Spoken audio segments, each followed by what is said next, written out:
ucapan syukurmu. Menarilah bagi Raja kita, menarilah bagi Dia, Allah yang perkasa. Come on.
Shalom, selamat hari Minggu, selamat beribadah. Tuhan memberkati kita semua.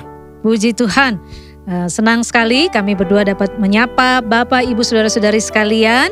Dengan penuh sukacita kita mengucapkan selamat datang dan selamat bergabung beribadah ya. Puji Tuhan. Ya, di GBI Ebenezer. Welcome home. Sangat senang sekali kita dapat menjumpai walaupun masih secara online ya, Det ya. Ya, di tengah pandemik kita. Ya, tetap dalam keadaan sehat. Puji Tuhan. Silakan di sini ada nomor hotline. Barangkali Bapak Ibu ingin mengetahui segala info-info, silakan menghubungi nomor hotline yang tertera dan juga barcode yang bisa di-scan. Bahkan juga dapat mengikuti atau follow Instagram IG GBI Ebenezer 67. Di situ ada segala info-info ya, Det ya, yang dapat dijumpai. Ya, setiap ibadah kita tetap terus tayang ya di YouTube. Jadi silakan dengan tema-tema yang berbeda-beda yang dapat memberkati kita semua. Jadi setiap bulan kita ada tema-tema yang khusus yang Tuhan berikan, dan itu bisa memperkuat, menumbuhkan iman kita, menjadikan kita orang Kristen yang semakin menjadi seperti Kristus. Amin. Dan juga ada ibadah-ibadah kategorial ya, ibadah Ebenezer Kids, MP Youth, semua ada di situ ya, di Linktree. Puji nama Tuhan. Dan Ebenezer Kids tetap diadakan secara online. Jam 9 ya. Jam 9 pagi. Silakan, terima kasih untuk semua yang tetap semangat, kakak-kakak yang tetap semangat melayani. Puji nama Tuhan. Dan MP Youth jam 3 siang. 3 sore ya. 3 PM. Ya, setiap anak muda yuk terus menjadi berkat di masa muda kalian. Terus bagikan link ini dan share ya untuk menjadi berkat. Puji nama Tuhan. Dan MP Young Couples and Pro tetap ada setiap Jumat, mereka adakan Zoom meeting komunitas mereka. Semacam kayak fellowship, ada discussion, ada seminar-seminar, topik-topik yang sangat relevan buat yang couples. Ya, yang couples, pasangan muda dan yang sudah bekerja ya. Silakan bergabung. Puji nama Tuhan. Dan ibadah hari Minggu selalu ada 2 format. Seperti sekarang ini ibadah online yang bisa diakses dari jam 6 pagi dan seterusnya.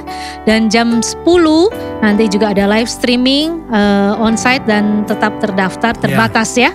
Jadi Bapak Ibu sekalian, jika ingin hadir dalam ibadah onsite harus mendaftar, dan ada di Linktree GBI Ebenezer ya untuk Instagramnya. Ya, dan ada form registration. Jadi silakan diikuti step-stepnya, dan kami tunggu kedatangannya di gedung gereja. Puji nama Tuhan. Dan sepanjang bulan Maret kita mempunyai tema Overcoming Temptation, dan biarlah terus kita belajar untuk mengalahkan ya, bahkan menjadi pemenang di dalam kehidupan kita. Ada cobaan-pencobaan yang kita tahu iblis mencobai kita, tapi Tuhan mengizinkan kita itu terjadi supaya menjadi ujian iman buat kita semua. Ya, semakin dewasa, ya, Semakin dewasa. growing, ya, semakin dewasa, bahkan pada akhirnya kita menjadi pemenang, bahkan lebih dari pemenang. Amin. Amin. Puji nama Tuhan.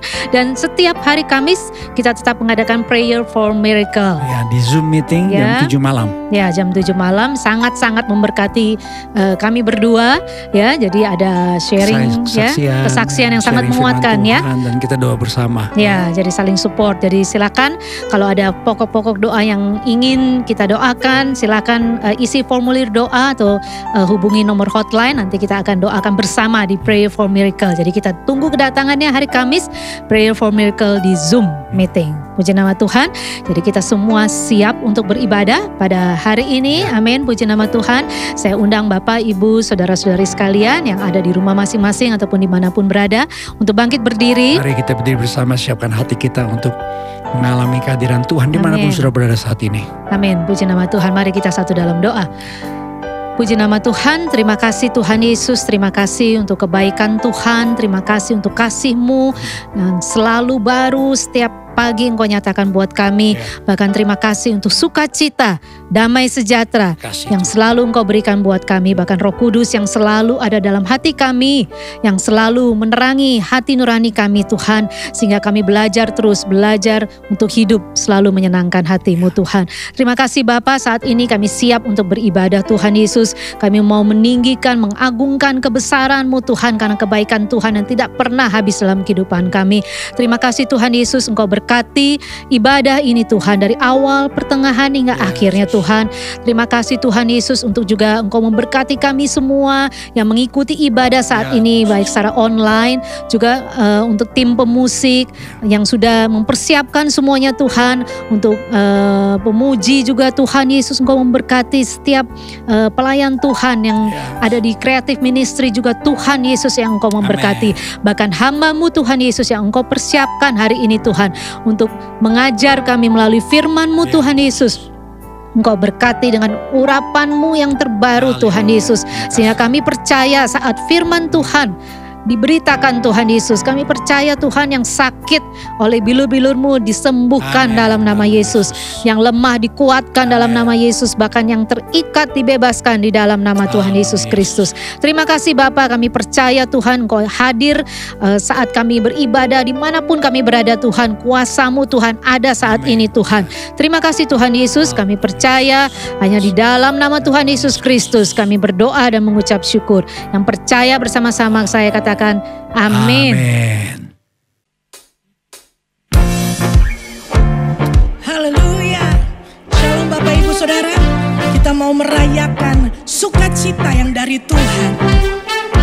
Apapun yang ku alami, selalu ada kebaikan-Mu. Di setiap waktu ku tahu Kau pedulikan seluruh hidupku. Musim kan terus berganti, penyertaan yang tiada berhenti. Masa depanku ada dalam hati-Mu, aman dalam-Mu. Begitu sempurna kasih-Mu, mau aku melangkah dengan kuat tangan-Mu. Kuasa-Mu menghidupkanku, pengharapanku.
segala raja, Allah Maha Besar. Oh Yesus, Yesus Allah kita perkasa, Raja segala raja, Allah Maha Besar. Oh Yesus, Yesus Allah kita perkasa, Raja segala raja, Allah Maha Besar. Yesus, Yesus Allah kita perkasa, Raja segala raja, Allah Maha Besar. Allah Maha Besar, Allah Maha Besar, Allah Maha Besar. Yes, ini sorak-sorai bagi Yesus Raja. Mari kita naikkan doa syafaat kita. Bapa Surgawi, kami bersyukur dan bersukacita untuk kesempatan yang Tuhan berikan bagi kami, untuk kami boleh beribadah, untuk kami boleh melayani Engkau, bahkan untuk kami menaikkan doa-doa syafaat kami ke hadapan-Mu. Saat ini kami sepakat berdoa untuk seluruh jemaat Tuhan yang sedang terpapar COVID-19, baik mereka yang sedang isoman dan juga dirawat di rumah sakit. Tuhan lawati mereka, jamah dan sembuhkan mereka. Demikian juga untuk jemaat-jemaat Tuhan yang mengalami kelemahan tubuh, sakit penyakit yang lainnya, dimanapun mereka berada, ulurkan tangan-Mu Tuhan, jamah mereka, sembuhkan mereka, lepaskan mereka dari segala sakit penyakit. Dalam nama Yesus Kristus Tuhan, kami juga sepakat mengucap syukur kepada-Mu ya Tuhan, untuk pertolongan Tuhan. Engkau telah menyembuhkan jemaat-Mu dari ikatan sakit penyakit COVID-19 maupun sakit-sakit yang lainnya. Biar Tuhan terus menyertai dan memberkati hidup mereka, sehingga hidup mereka boleh mengalami Engkau lebih lagi, dan hidup mereka boleh menjadi kesaksian bagi kemuliaan nama-Mu. Saat ini kami juga sepakat berdoa untuk Bapak Gembala kami, Bapak Pendeta Amos Hosea dan keluarga, Ibu Gina Gabriel. Tuhan lawati Bapak Gembala kami dan keluarga ini Tuhan. Berikan mereka hikmat, pengurapan, kemampuan, kesanggupan untuk boleh menggembalakan dan mempersiapkan jemaat-Mu, sehingga jemaat-Mu boleh menjadi jemaat yang misioner dan jemaat yang layak untuk menyambut kedatangan-Mu ya Tuhan. Terima kasih Tuhan, berkati para penatua, pendeta, dan seluruh aktivis di GB Ebenezer. Berikan sehati sepikir kepada kami semua, sehingga kami boleh sama-sama bergandengan tangan melayani Tuhan, memajukan pekerjaan-Mu. Terima kasih Tuhan, kami berdoa untuk tenaga kesehatan dimanapun mereka berada, yang saat ini sedang berjuang merawat pasien-pasien, merawat orang-orang yang sedang terpapar COVID dan sakit-sakit yang lainnya. Tuhan berikan perlindungan, Tuhan berikan kesehatan, kekuatan, kemampuan. Dalam nama Tuhan Yesus Kristus, berkati bangsa negara kami Indonesia, dari Merauke sampai Sabang, dari Pulau Rote sampai Miangas. Lawat ya Tuhan, dari timur ke barat, dari utara ke selatan. Shalom Tuhan, shalom Tuhan, shalom Tuhan turun atas bangsa kami Indonesia. Terima kasih Tuhan, berkati para pemimpin-pemimpin kami, Bapak Presiden, Wakil Presiden, jajaran para menteri, pemerintahan pusat, aparatur negara dari pusat sampai daerah. Tuhan berkati mereka, TNI, Polri, Jaksa, Hakim, KPK, dan penegak-penegak hukum yang lainnya. Tuhan berkati, berikan kemampuan, kesanggupan untuk menjalankan pemerintahan dengan baik, sehingga sejahteralah bangsa kami, aman, tentram, dan terbebas dari pandemi. Dalam nama Tuhan Yesus Kristus, hamba berdoa dan kami sepakat berdoa untuk seluruh jemaat Tuhan yang merayakan hari jadinya sepanjang minggu ini ya Tuhan. Berkati roh, jiwa, dan tubuh mereka, sehingga mereka boleh mengalami Tuhan lebih lagi di hari-hari ke depan ini. Terima kasih Tuhan, berkati persembahan jemaat-Mu ya Tuhan, baik persembahan persepuluhan, persembahan syukur, persembahan diakonia, PI misi, dan beasiswa. Tuhan berkati pribadi, keluarga, rumah tangga, usaha pekerjaan mereka. Tuhan kiranya membuatnya berhasil dan beruntung. Kami sepakat menaikkan doa kami ini hanya di dalam nama Tuhan Yesus Kristus. Haleluya. Sama-sama katakan amin.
ajaib perkasa perbuatanmu di hidupku.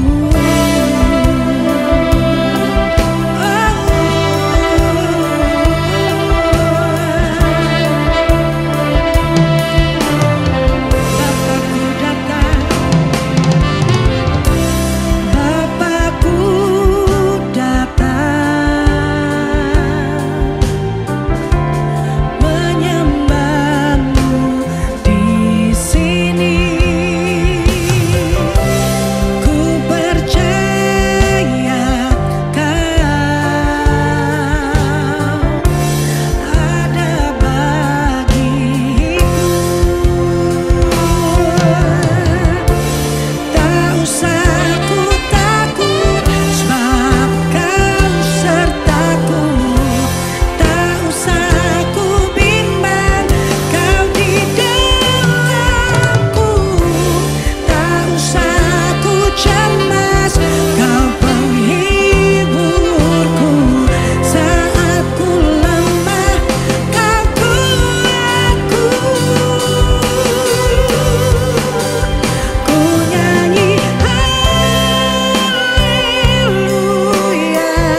soul will sing, no turning back.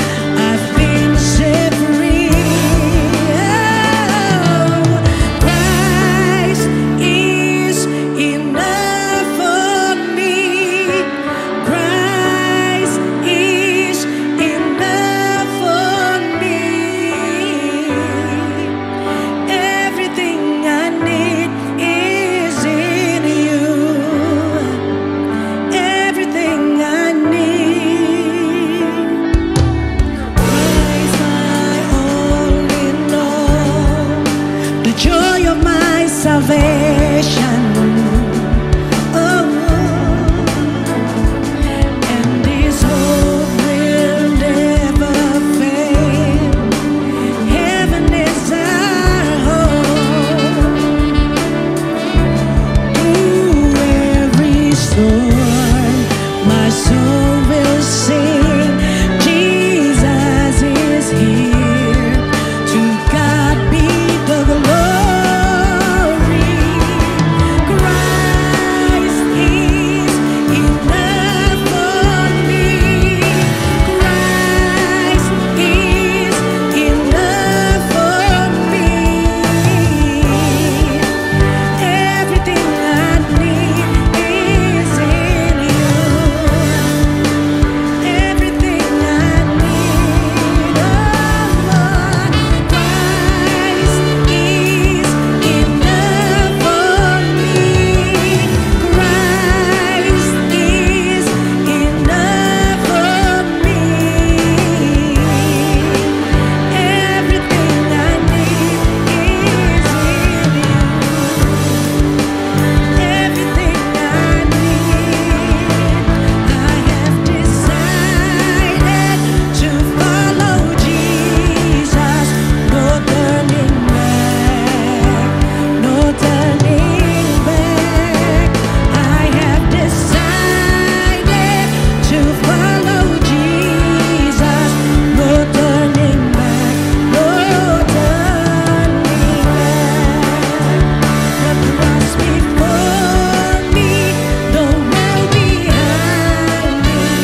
kita berdoa untuk kebenaran firman Tuhan. Mari kita berdoa Bapa Surgawi, biar Engkau berfirman buat setiap kami. Karena firman Tuhan adalah pelita terang buat setiap langkah hidup kami. Bapa, Engkau menolong kami supaya kami mengerti firman Tuhan.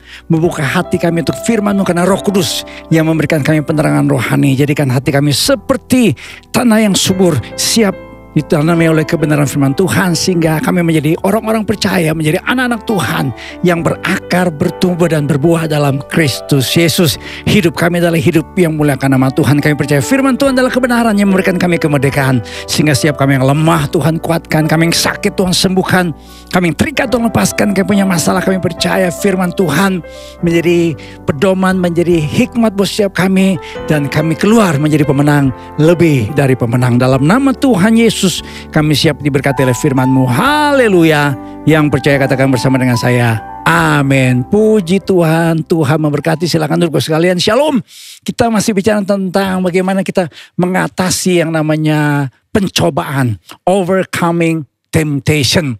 Saya pernah bicara saudara minggu lalu dalam ibadah live streaming yang mengatakan bahwa yang namanya pencobaan itu adalah sebuah peperangan rohani. Ada seorang hamba Tuhan yang berkata, temptation is not a sin.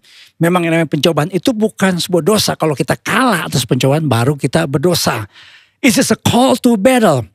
Jadi yang namanya peperangan rohani itu terjadi ketika apa? Ketika kita mengalami pencobaan. Pencobaan itu sebuah peperangan rohani.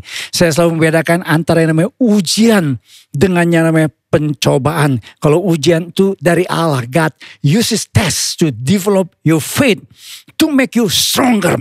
Kalau kita diuji oleh Tuhan, iman kita semakin kuat. Tetapi yang namanya iblis menggunakan temptation, Satan uses temptation to destroy your faith and make you weaker. Buat kita jadi lemah. Buat kita jadi orang Kristennya ampat eletoi lesu loyo lunglai. Kita kalah saudara dalam yang namanya pencobaan. Buat kita jadi terhilang. Buat kita jadi orang-orang percaya yang tidak lagi hidup dalam kebenaran dan firman Tuhan. Saudara, kalau yang namanya pencobaan itu sebuah peperangan rohani, saya mau ambil gambaran analogi peperangan yang terjadi sekarang kita tahu saudara antara Rusia dengan Ukraina. Nah, saudara, orang-orang bertanya, para ahli meneliti atau mencoba menggali, ya menganalisa lah istilahnya. Mengapa yang namanya Rusia menyerang Ukraina? Pasukannya menyeberang dan masuk ke wilayah Ukraina. Dan saya tidak tahu saudara bagaimana sekarang kondisi peperangan yang terjadi antara Rusia dan Ukraina. Tapi pertanyaan, mengapa? Apa alasannya Presiden Rusia yang bernama Vladimir Putin menyerang yang namanya Ukraina? Ternyata ini masalahnya karena yang namanya Ukraina sudah berpihak kepada NATO wilayah barat. Jadi sebenarnya Rusia berperang dengan yang namanya NATO atau Amerika Serikat. Kenapa?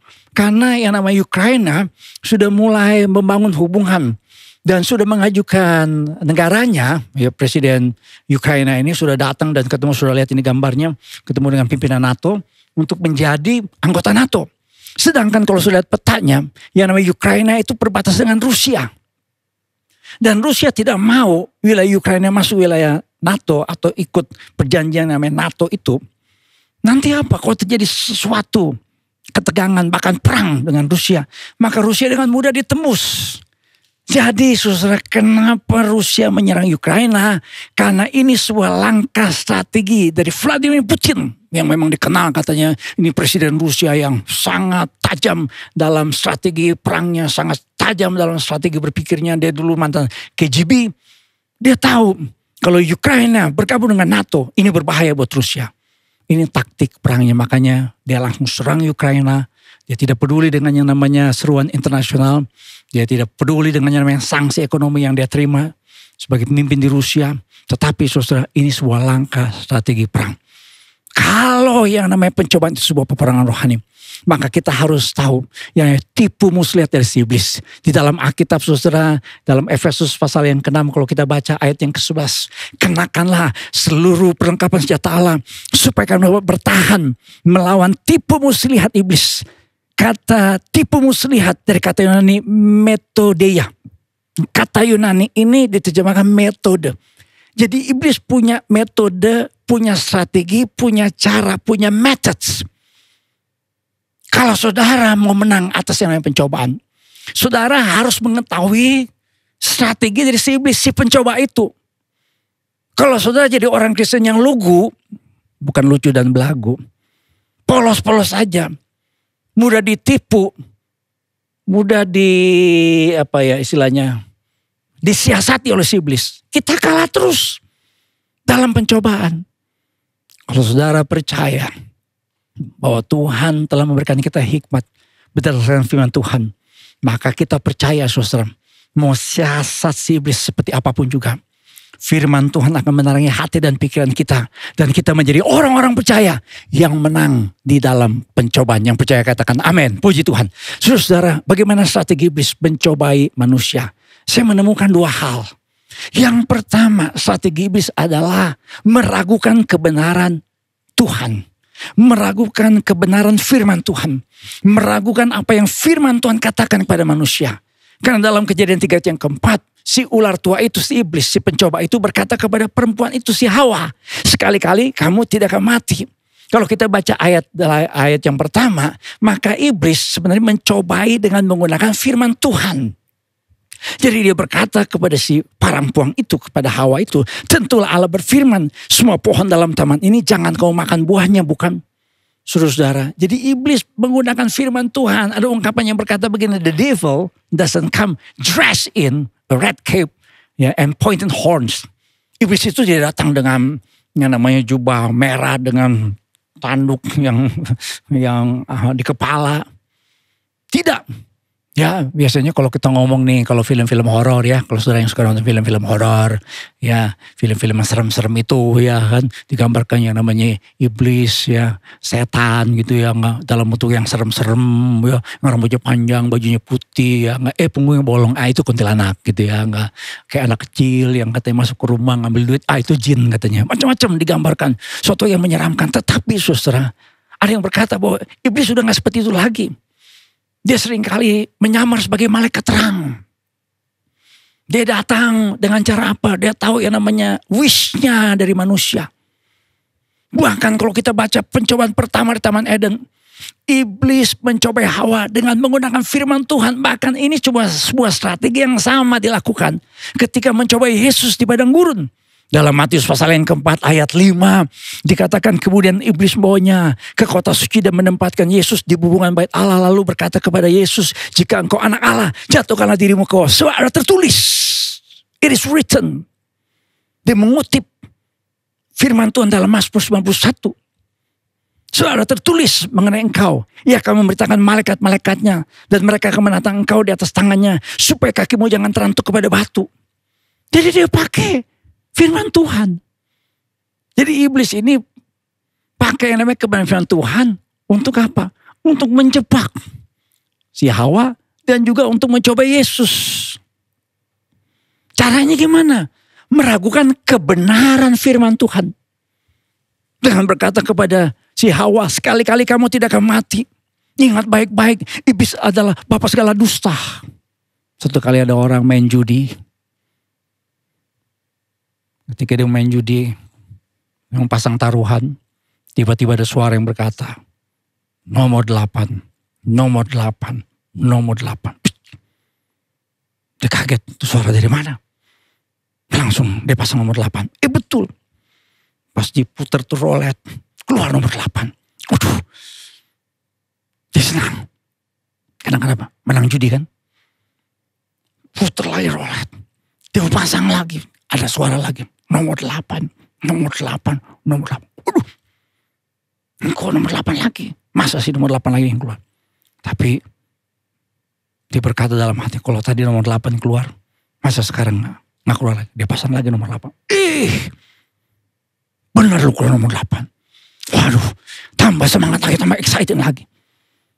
Putar lagi roletnya. Syap.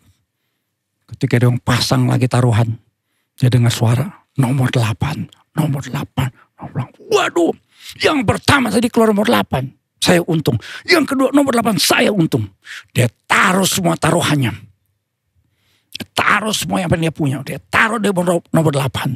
Dan ketika roletnya diputer, apa yang terjadi? Nggak keluar nomor 8, nomor 9. Suruh. Dia kaget dan shock. Langsung ada suara yang berkata, rasain lu, mampus lu. Itu si iblis. Permulaannya kelihatannya indah.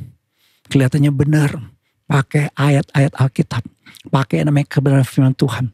Tapi tujuannya apa? Untuk menipu. Saudara, kalau kita membaca di dalam Kejadian 3 yang keempat, firman Tuhan jelas mengatakan, saudara, ya, firman Tuhan jelas mengatakan bahwa yang namanya si iblis itu meragukan kebenaran firman Tuhan, bapa segala dusta. Kejadian 2 ayat 17, firman Tuhan dari Tuhan Yesus jelas mengatakan, pastilah engkau mati. Pastilah engkau mati. Jadi iblis itu pakai ayat Alkitab untuk memutarbalikan kebenaran. Menyalahgunakan ayat Alkitab. Kok bisa Pak? Dukun di Ambon pakai ayat Alkitab. Saya punya sepupu yang besar di Ambon cerita. Itu dukun di Ambon. Ini cerita dari sepupu saya. Itu mengubah daun jadi duit. Caranya gimana? Itu daun diambil, digosok-gosok, dibaca-baca mantra-mantra. Orang mau bilang pakai bahasa tanah. Dan dikutip ayat. Ayatnya apa? Bagi Allah tidak perkara mustahil, pakai ayat Alkitab. Pakai ayat Alkitab. Saudara kasih dalam Tuhan. Iblis selalu meragukan firman Tuhan. Dengan cara apa? Memutarbalikan kebenaran firman Tuhan. Saya selalu mengatakan strategi iblis itu 4D. Distraction. Distraction itu artinya kita teralihkan. Jadi mestinya Adam dan Hawa tuh hidup harus dalam ketaatan. Tetapi si iblis distracted. Mencoba mengganggu konsentrasi. Apa itu distraction? Kalau saudara saat ini lagi dengar khotbah, tiba-tiba ada yang masuk ke ruangan, tiba-tiba saudara dipanggil, tiba-tiba ada Gojek yang kirim makanan saudara, tiba-tiba ada paket yang bertanya, paket, itu distractions. Setelah iblis membuat kita sudah tidak fokus lagi, dia melakukannya deception. Jadi ketika iblis itu pakai ayat Alkitab sebenarnya untuk menipu. Coba perhatikan dalam Mazmur 91 ayat 11 dan 12. Iblis itu mengurangi bagian yang disebut dengan ungkapan di segala jalanmu, in all your ways. Jadi ketika si iblis itu menyuruh Yesus menjatuhkan diri dari hubungan bait Allah, mengutip ayat Mazmur 91 ayat 11 sampai 12, bahwa nanti malaikat Tuhan menatang Yesus. Ada bagian yang dihilangkan, yaitu di segala jalanmu, in all your ways, in all your ways. Jadi artinya apa? Kalau memang ini kehendak Tuhan, Yesus harus menjatuhkan diri dari hubungan bait Allah, maka ada malaikat Tuhan yang menatangnya. Tapi kalau ini bukan malaikat Tuhan, itu namanya mencobai Tuhan. Harus hati-hati saudara, jangan sembarangan gunakan ayat Alkitab. Saya tahu saudara ada banyak orang Kristen hafal ayat Alkitab. Ada banyak orang yang sekolah Alkitab, belajar ilmu teologi, belajar yang namanya segala macam tuh exegesis Alkitab. Menggali, menafsirkan ayat Alkitab. Tapi harus menggunakan ayat firman Tuhan dengan benar. Karena ada dua metode di dalam menafsirkan Alkitab. Ada yang namanya penafsiran eisegesis dan exegesis. Iblis memakai metode penafsiran eisegesis. Apa bedanya eisegesis? Eis itu artinya dari luar ke dalam. Jadi penafsir ayat Alkitab itu menafsirkan ayat Alkitab menurut apa yang dia mau.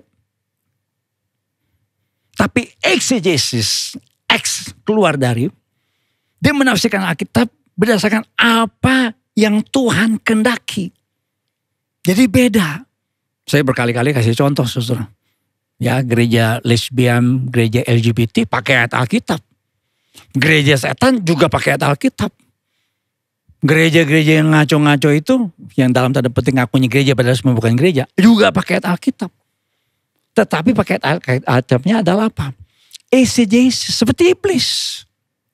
Kalau orang seperti begini saudara, pakai Alkitab dan ditipu dengan model eisegesis, dia akan kalah terhadap pencobaan. Saya mau ambil contoh seorang hamba Tuhan di Amerika Serikat namanya Reverend Jim Baker. Ini pendeta saudara dulu memimpin gereja menjadi salah satu gereja yang katanya besar di Amerika Serikat. Tetapi pelayanannya akhirnya runtuh, hancur. Kenapa? Karena dia kalah atas pencobaan. Jadi saya mau kasih tahu bahwa saudara, walaupun seseorang sudah melayani seperti Jim Baker, walaupun dia sudah punya gelar pendeta di depan, istilahnya kalau sudah sekolah teologi, punya gelar apa? STH, MA, MDIP, MTH, PhD, PPD, Mikro, Angkos, Basfe, Monol, MAT, LRT. Ya. Mungkin dia sudah puluhan tahun dalam pelayanan. Ingat baik-baik, peperangan rohani selalu terjadi selama kita hidup di atas muka bumi ini. Kita harus selalu saudara berjaga-jaga. Kita harus selalu sadar. Minggu lalu saya bahas, jangan mabuk. Kenapa Jim Baker ini jatuh? Karena dia mabuk dengan yang namanya kekayaan. Dia kena masalah kriminal. Karena kenapa? Dia tidak jujur dalam hal pajak. Sebenarnya dituntut di penjara. Wah, sampai 45 tahun in prison. Ngeri saudara kejadiannya. Wah, ini heboh. Saudara, akhirnya dia masuk penjara. Dan ketika dia masuk penjara, dia sadar. Dia salah.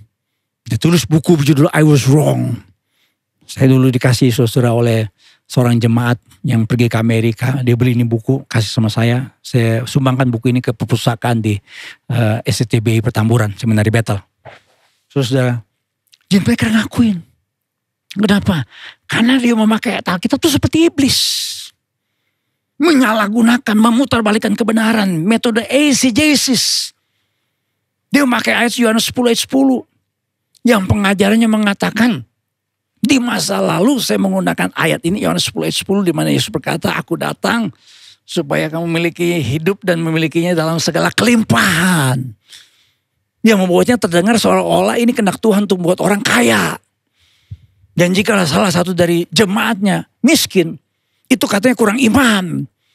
Tidak menerapkan formula ajaran Alkitab dengan benar. Jadi dulu Jim Baker punya ajaran. Orang yang benar-benar diberkati Tuhan, dia mesti kaya secara materi. Dia mesti kaya berlimpah. Cincinnya mesti segede jengkol. Dia kalau jalan mesti seperti toko emas berjalan. Kalungnya kalung emas, gelangnya gelang emas. Bahkan giginya juga gigi emas. Sehingga akhirnya dia dipanggil Mas Parjo, Mas Karyo. Saudara, banyak orang saudara tertipu. Kenapa saudara? Karena menggunakan ayat Alkitab seperti si iblis lakukan. Memutarbalikkan kebenaran. Saya ambil contoh lain lagi saudara. Yang namanya ajaran sesat itu apa? Ajaran sesat itu mengurangi isi Alkitab. Menambahkan isi Alkitab. Sehingga memutarbalikkan kebenaran Alkitab. Ini strateginya iblis. Meragukan kebenaran firman Tuhan. Dengan memutarbalikkan kebenaran firman Tuhan. David Kores yang memimpin sebuah sekte ajaran sesat. Yang membuat 86 orang tewas masuk dirinya. Dan berapa orang terluka. Ada yang namanya FBI. Itu special agent di Amerika Serikat untuk mengatasi masalah-masalah begini. Juga ya ikut terluka. Saudara ini menarik kisahnya karena pada waktu itu saya ingat saya masih kuliah di Amerika tahun 93. Dan ini menjadi bahan studi kenapa sampai ada orang yang namanya David Kores. Ternyata salah satu sebabnya. Dia ditipu oleh si iblis. David Kores ini sebenarnya hidupnya brengsek. Kenapa? Karena dia melakukan pelecehan seksual kepada pengikutnya. Anak-anak di bawah umur hidup sama dia. Tidur sama dia. Karena dia mengatakan saya punya benih Mesias. Nah ketika dikepung oleh FBI. Dia gak mau keluar. Alasan cuma satu. Ini dia kalimatnya. I'm more willing to come out. Saya mau keluar. Jadi dia dikepung oleh FBI. Karena kelompoknya David Kores di Waco, Texas ini. Mereka mendirikan sebuah camp tersendiri. Ya pengikutnya tinggal sama mereka. Ya sama David Kores dan timnya. Mereka sama-sama tinggal. Jadi sebuah compound, sebuah komplek begitu. Mengasingkan diri, mengeluarkan diri mereka dari kehidupan sosial bermasyarakat. Jadi hati-hati saudara. Ya kalau saudara dengar ada seorang hamba Tuhan. Kalau saudara mengikuti sebuah pesan doa. Kalau saudara mendengar sebuah ajaran. Bahwa kita harus memisahkan diri dari keluarga kita. Tinggalkan istri atau tinggalkan suami. Tinggalkan anak, tinggalkan orang tua. Tinggalkan pekerjaan, tinggalkan studi, tinggalkan kuliah. Tinggalkan bisnis, tinggalkan pelayanan. Tinggalkan gereja di mana kita bisa bertumbuh. Kita ikut kelompok ini. Kita ikut hamba Tuhan. Hati-hati. Itu bukan ajaran Alkitab saudara. Kapan-kapan saudara saya akan bikin seminar seperti begini. Tetapi saudara yang namanya David Kores. Dia bangun yang namanya sebuah kompleks. Ketika dikepung sama FBI. Dia berkata saya mau keluar. Kalau apa? Kalau saya dapat pesan dari commander. Maksudnya dapat pesan dari Tuhan Yesus. Jadi dia perlu dapat suara Tuhan khusus. Baru mau menyerahkan diri. Ini ngaco. Pencobaan saudara seringkali dilakukan oleh iblis dengan cara apa? Tipu musnah bisa apa? Memutarbalikkan kebenaran. Orang menyangka dia dengar suara Tuhan. Kayak tadi itu si penjudi. Dia pikir dapat yang namanya suara supernatural, mistik khusus. Sehingga dia pasang terus nomor 8. Hati-hati. Tidak boleh saudara ada wahyu khusus di atas Alkitab. Atau tradisi gereja di atas Alkitab. Atau mungkin juga ada pemimpin gereja yang berkata seperti David Koresh dapat suara Tuhan. Atau rasio manusia kepintaran manusia. Atau ada kitab-kitab tambahan wahyu-wahyu khusus. Saudara-saudara, judge it by the word of God. Tuhan Yesus kenapa memberikan kita teladan menang dalam pencobaan? Karena Tuhan Yesus selalu berpegang pada kebenaran. Tuhan Yesus mengajar dengan 17 kisah pribadi dari Alkitab. Mengutip langsung 19 ayat dari Alkitab ketika mulai dan mengajar. Bahkan ketika mengalahkan pencobaan saudara. Tuhan Yesus 3 kali berkata, ada tertulis, sudah ada tertulis. Banyak orang bertanya sama saya, Pak, kenapa saya kalah terus Pak? Dalam pencobaan. Pak, kenapa Pak? Kan saya manusia biasa Pak. Saya kan bukan seperti pendeta, majelis, penatua, pengurus jemaat. Saya bukan pelayan Tuhan Pak. Makanya saya selalu lemah, hati-hati. Kenapa? Karena orang percaya yang selalu excuse akan kekalahannya dalam pencobaan. Dia akan kalah terus. Padahal saudara, kalau Tuhan Yesus dicobai, Tuhan Yesus saudara memberikan kita teladan. Contoh, supaya apa? Supaya kita menang. Lawanlah iblis, enyahlah iblis. Sudah tertulis. Saudara-saudara, menurut sebuah survei, kenapa orang-orang di Amerika Serikat saudara kalah dalam pencobaan? Karena 46%, hanya 46% yang mengatakan Alkitab sebagai otoritas tertinggi buat orang-orang Kristen. Ketika disurvei oleh George Barna, why we give in? Kenapa kita nyerah? Kalah dalam pencobaan. Jawaban yang paling banyak 50%, not really sure. Separuh responden mengatakan mereka tidak tahu kenapa mereka kalah sama pencobaan. Jadi mereka nggak ngerti. Padahal saudara, iblis itu seringkali memutarbalikkan kebenaran. Dan kalau kita punya namanya kebenaran firman Tuhan, kita mengatakan bahwa firman Tuhan adalah pelita terang dalam langkah hidup kita. Kita merenungkan firman Tuhan, kita mengaminkan firman Tuhan, kita bertindak sesuai dengan firman Tuhan, kita pakai firman Tuhan sebagai pedang roh, kita belajar kebenaran firman Tuhan dengan benar. Maka ketika iblis mencobai kita, datang seakan-akan dengan ayat Alkitab, dengan kebenaran dalam tanda petik, kebenaran yang palsu, yang sebenarnya si iblis adalah bapa segala dusta. Kita tahu kebenaran, maka kita pasti susah jadi orang-orang percaya yang menang. Amin. Saya suka ditanya, Pak, dari mana saya tahu bahwa ini adalah kebenaran yang dari Tuhan dan ini adalah tipuan dari si iblis? Kalau saudara pedagang emas, kalau saudara punya toko emas, kalau saudara berbisnis jual beli emas, atau saudara biasalah koleksi punya emas nih, mohon maaf nih ngomongin beginian ya. Orang datang dengan bawa gelang yang kelihatannya terbuat dari emas. Saudara langsung tahu. Kenapa saudara? Karena setiap hari saudara dagang emas. Jadi saudara tahu persis. Ini emas yang asli, itu emas yang palsu. Kalau saudara selalu membaca firman Tuhan, hidup dalam kebenaran, menerima pengajaran yang benar-benar murni dari Tuhan, maka ketika iblis mencobai kita dengan tipu muslihatnya, meragukan kebenaran firman Tuhan, kita tahu bahwa ini adalah tipu muslihat dari iblis. Sehingga kita berkata, enyahlah iblis, sebab ada tertulis, kita pasti menang. Amin, puji Tuhan. Yang kedua saudara, apa siasatnya si iblis? Tipu muslihatnya si iblis. Yang kedua, meragukan kebaikan Tuhan. Kejadian 3 ayat yang kelima berkata begini. Tetapi Allah mengetahui bahwa pada waktu kamu makannya matamu akan terbuka. Dan kamu akan menjadi seperti Allah, tahu tentang yang baik dan yang jahat. Kamu akan menjadi seperti Allah. Waspada terhadap gerakan zaman baru. Karena salah satu gerakan penipuan di akhir zaman ada namanya New Age Movement. Pengajarannya mengatakan kita adalah Allah-Allah kecil dan ada hamba Tuhan. Pernah Reverend Benny pengajarannya dipertentangkan, dipermasalahkan. Saya punya buku saudara dari seorang hamba Tuhan yang namanya Hank Hanegraaff. Hank Hanegraaff ini sepertinya saudara cara khusus dia meneliti ajarannya Benny Hinn. Benny Hinn ini ternyata ada ajaran-ajaran yang tidak sesuai Alkitab. Salah satunya adalah apa? Benny Hinn mengajarkan bahwa kita adalah Allah kecil dan bahkan bagian dari Tuhan. Dengan kuasa, semua kuasa Allah. Kita adalah Mesias kecil. Waduh, ini bahaya nih. Karena kenapa? David Koresh yang tadi saya singgung pernah mengatakan, if the Bible is true, then I'm Christ. Saudara-saudara, jadi iblis itu berusaha menipu manusia untuk menawarkan sesuatu yang kelihatannya ada sesuatu yang Tuhan masih batasi. Ada sesuatu yang Tuhan sembunyikan. Karena ketika strategi iblis meragukan kebaikan Tuhan dengan berkata, kamu akan menjadi seperti Allah, tahu tentang yang baik dan yang jahat. Berarti ada sesuatu yang baik yang disembunyikan, yang dibatasi dan tidak diberikan kepada manusia. Jadi seakan-akan Tuhan belum berikan yang terbaik kepada manusia. Saya ulangi lagi saudara.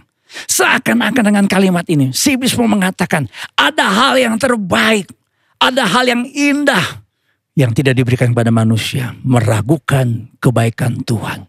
Saudara-saudara, padahal kalau kita baca dalam Alkitab, ketika Tuhan menciptakan manusia, tidak ada ciptaan Tuhan, saudara, seperti ketika Tuhan menciptakan manusia.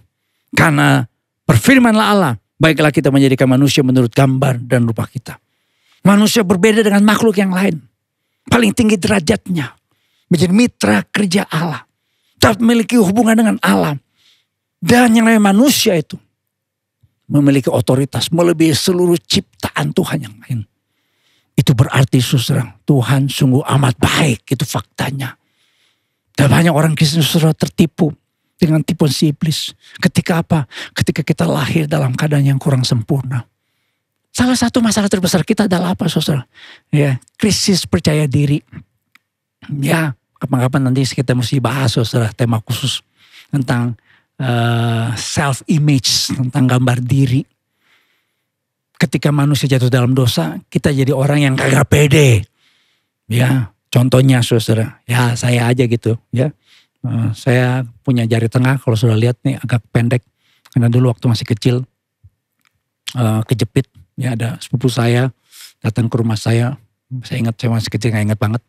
Ya, sehingga terjepit ujungnya dan harus sampai dijahit sehingga pendek. Ya, nggak seperti ini kan. Nah, kalau sudah lihat nih ya, yang tinggi gini ya, di tengah. Kalau ini ya pendek. Akibatnya apa saudara? Ya, saya membuat saya jadi minder. Gitu, kagak pede gitu ya. Jadi dulu waktu mulai pelayanan main gitar ya, saya bisa sih main gitar, cuma kuncinya segede gitu ya. Saya ingat tuh ketika saya mulai belajar gitar tuh kayaknya gak pede gitu ya. Padahal sebenarnya orang juga kagak perhatiin banget ya. Ibu-ibu kan begitu ya, ibu-ibu ya gitu ya. Rasanya kalau kita ada aduh gue punya alis kok kayaknya makin tipis, aduh kok hidung gue kayak jambu dibelah, mohon maaf ya gitu ya. Jadi self image buruk. Padahal saudara, Tuhan menciptakan kita bergambar dan rupanya. Imago Dei, Selem and Demut. Saudara, ada seorang yang namanya Nick Vujicic. Dia mengatakan, I am God's creation, designed according to His plan for me. Dia lahir tanpa tangan, tanpa kaki. Kisah hidupnya luar biasa. Dia pernah berkata, I have the choice to be angry at God for what I don't have. Or be thankful for what I do have. Sempat di usia 10 tahun, 6 sampai 10 tahun. Dalam biografi buku yang saya baca. Dia pernah marah sama Tuhan. Dia berpikir pengen mati saja, pengen bunuh diri. Kenapa? Karena dia gak punya tangan, gak punya kaki. Lahir tanpa tangan, tanpa kaki. Orang tuanya tuh Kristen yang cinta Tuhan. Ya kalau misalnya orang tuanya, mohon maaf ya, penjahat, kriminal, ateis, orang yang percaya Tuhan, terus dia lahir dalam keadaan yang seperti itu, ya udahlah, bahasa digelodoknya, ya cincailah, cengli. Tetapi saudara, orang tuanya cinta Tuhan. Saudara, ibunya tuh seorang perawat, sempat tuh ibunya kecewa juga sama Tuhan, sempat berminggu-minggu gak mau gendong Nick Vujicic. Tapi saudara, keluarga ini belajar termasuk Nick Vujicic, menemukan kebenaran. Bahwa Allah itu baik Dia adalah ciptaan Tuhan. Dan kalau saudara membuka di internet, saudara buka di YouTube, dia menjadi salah seorang pembicara motivator terbaik di dunia, saudara. Kenapa? Karena dia tidak mau ditipu oleh iblis. Jadi semula dia marah sama Tuhan. Tuhan, kalau engkau sungguh baik, kenapa saya lahir dalam keadaan seperti ini? Seringkali saudara, strateginya iblis adalah ketika kita tidak sempurna dalam secara fisik. Kita mengalami penderitaan seperti Ayub. Kita mengalami kesusahan seperti Ayub. Karena iblis ketika mencobai si Ayub. Iblis berkata kepada Tuhan, tapi ulurkanlah tanganmu dan jamah segala yang dipunyainya. Ya pasti mengutuk engkau di hadapanmu. Ya pasti mengutuk engkau di hadapanmu. Itu sampai 2 kali, saudara. Dan betul apa yang terjadi. Istrinya Ayub berkata kepada Ayub, masih bertekunkah engkau dalam kesalehanmu? Kutuki Allahmu dan matilah kau. Ibu-ibu, saya selalu berkata, ibu-ibu harus jadi penolong bukan perongrong. Banyak suami-suami yang sukses karena ada istri yang di belakang, yang menjadi supporter, yang menjadi pendoa, yang memberikan semangat, yang memberikan motivasi. Saya pun bersyukur untuk istri saya namanya Gina Regaliani. Memang tidak mudah menjadi seorang hamba Tuhan. Saya bisa tawar hati, saya bisa kecewa, saya bisa berpikir untuk mundur. Saya puji Tuhan, saya punya seorang istri yang selalu memberikan saya support. Demikian juga ya istri-istri harus jadi tiang doa, jangan jadi tiang listrik. Kalau jadi tiang listrik, suami jadi kesetrum ya. Istrinya Ayub kecewa. Itu ya siasatnya iblis. Tipu muslihatnya iblis, meragukan kebaikan Tuhan. Ada yang pernah berkata, Pendeta Rick Warren mengatakan every temptation is an offer to doubt God's love and wisdom. Setiap pencobaan selalu menawarkan, apa itu? Si iblis menawarkan, meragukan kasih dan hikmat Allah. Saya buka di internet, ada orang Papua namanya Tanius Lonayikwa. Ketika dalam kesulitan dia berdoa, mendapatkan pekerjaan setelah dia lulus kuliah. Nggak dapat pekerjaan, dia kecewa. Puji Tuhan saudara, dia menang atas pencobaan dari tipu muslihat iblis. Iblis akan membuat dia ragu untuk kebaikan Tuhan. Permulaan dia bertanya, Tuhan, sungguhkah engkau ada? Tuhan, sungguhkah engkau menjawab doa? Tuhan, sungguhkah engkau sungguh baik? Kenapa saya seperti ini?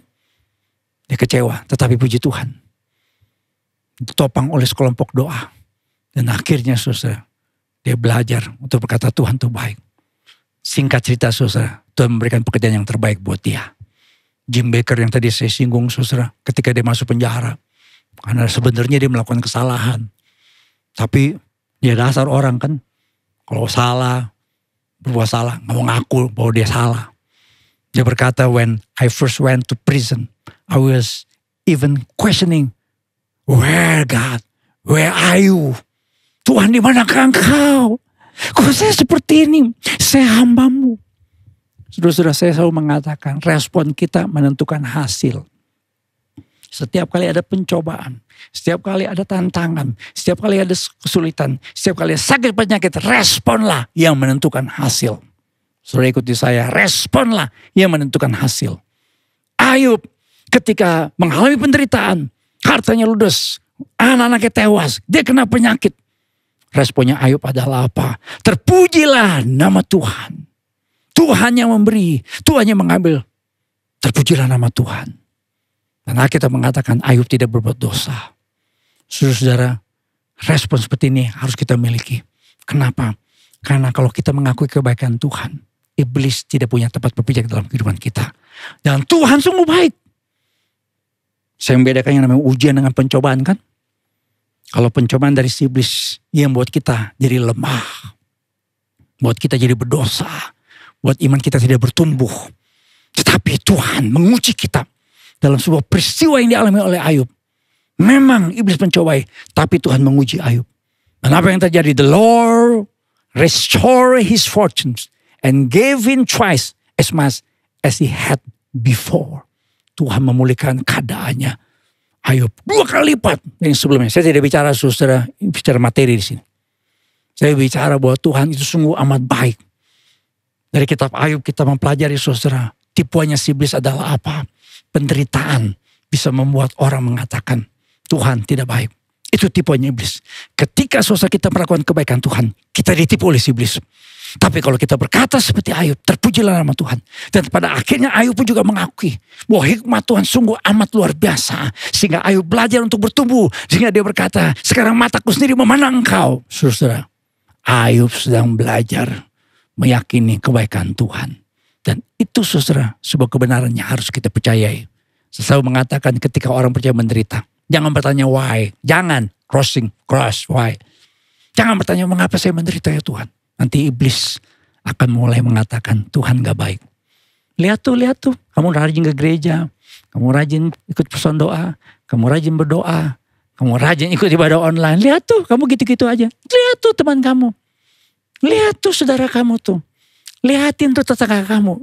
Yang gak percaya Tuhan. Yang gak pernah ke gereja. Yang gak pernah doa. Yang gak pernah baca firman. Yang gak pernah ikut ibadah online. Sukses tuh. Makmur tuh. Jabatannya naik terus tuh. Jangan saudara, kita ditipu oleh tipu muslihat iblis yang meragukan kebaikan Tuhan. Tapi kalau kita mengalami penderitaan seperti Ayub, kita mengalami penderitaan seperti yang dalam Rasul Paulus, tanya apa rencana Tuhan melalui penderitaan ini. Itu juga saudara yang ditanyakan ketika orang yang bernama Johnny Erikson Tada, dia mengalami accident ketika dia nyemplung di sebuah kolam, ya bukan di kolam, pinggir pantai, bibir pantai. Dia kena dasar pantai yang nyata tidak dalam. Dia mengalami kelumpuhan dari leher ke bawah. Total tidak bisa bergerak, leher ke bawah.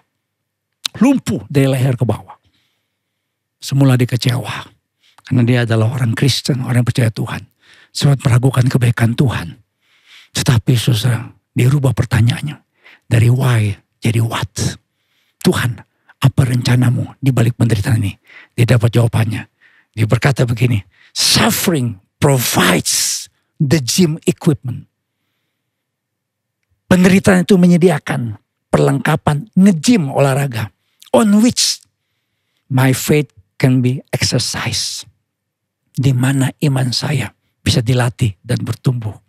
Sudah lihat nih, akhirnya yang namanya Johnny Erikson Tada. Dia belajar melukis dengan menggigit kuas. Dan ini hasil lukisannya, sudah bisa lihat. Wih, luar biasa. Itu hasil lukisannya. Saudara-saudara, saya mau tutup ungkapan dari hamba Tuhan Reverend Billy Graham dengan berkata begini.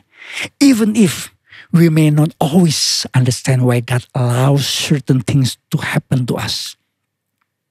Meskipun mungkin kita tidak memahami mengapa Allah mengizinkan ada hal-hal yang terjadi dalam kehidupan kita.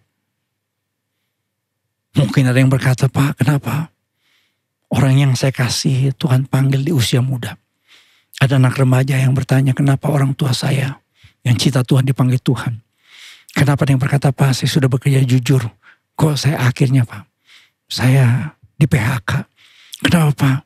Di tengah-tengah pandemik ini, Pak, saya kena yang namanya COVID-19 bertubi-tubi.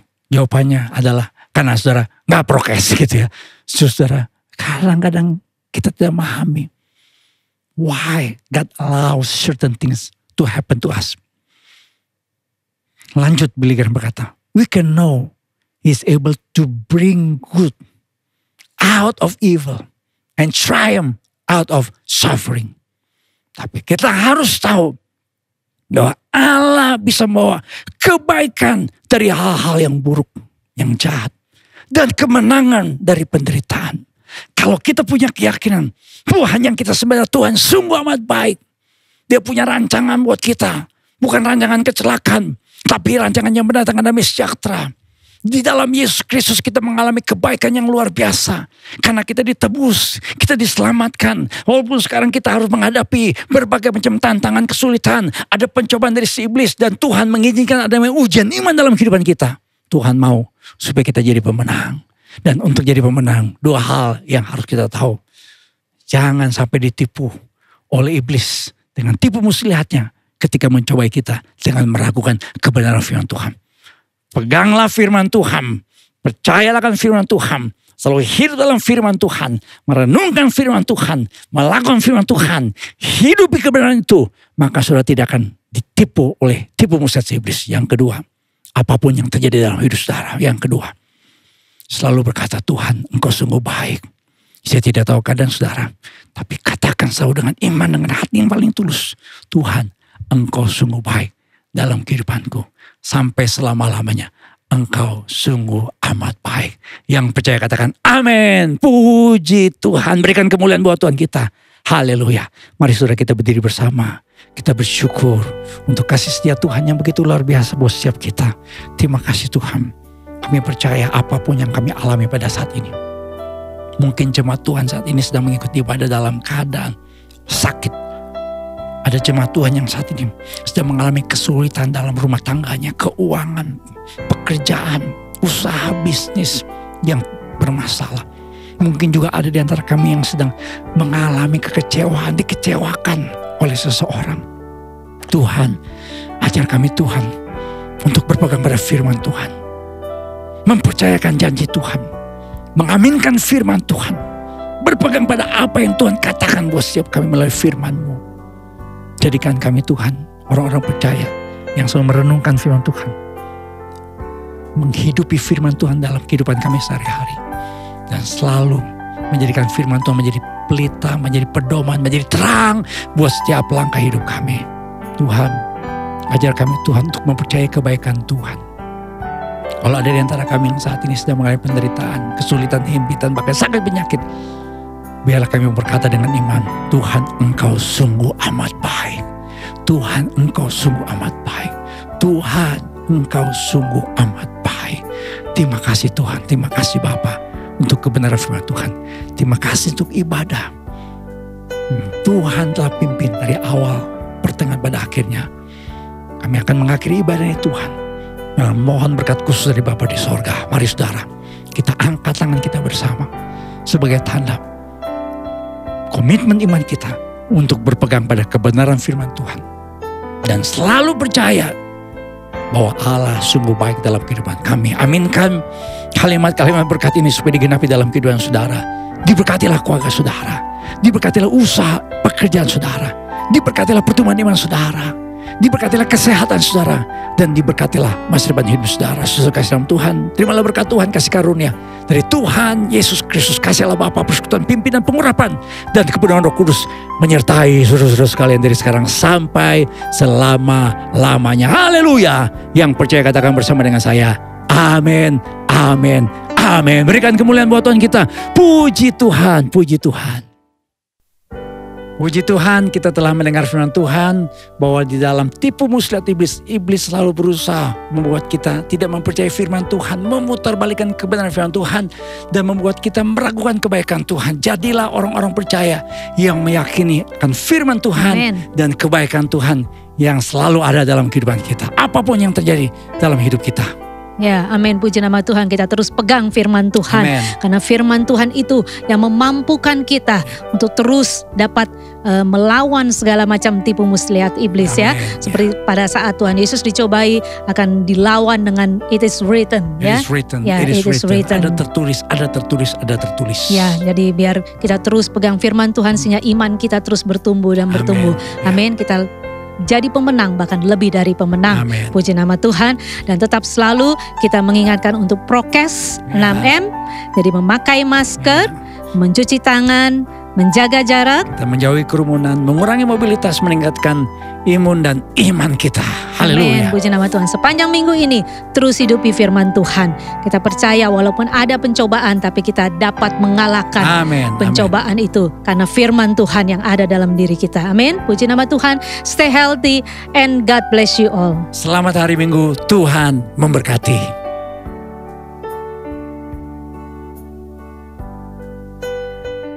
Ada kuasa dalam nama Yesusku.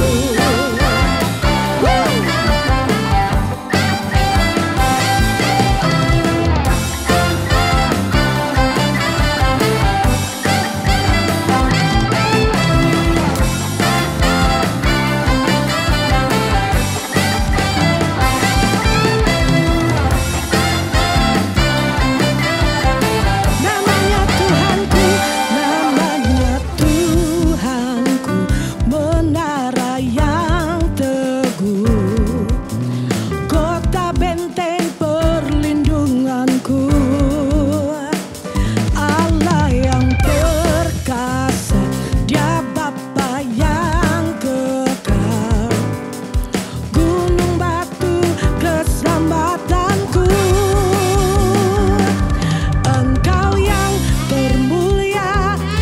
bumi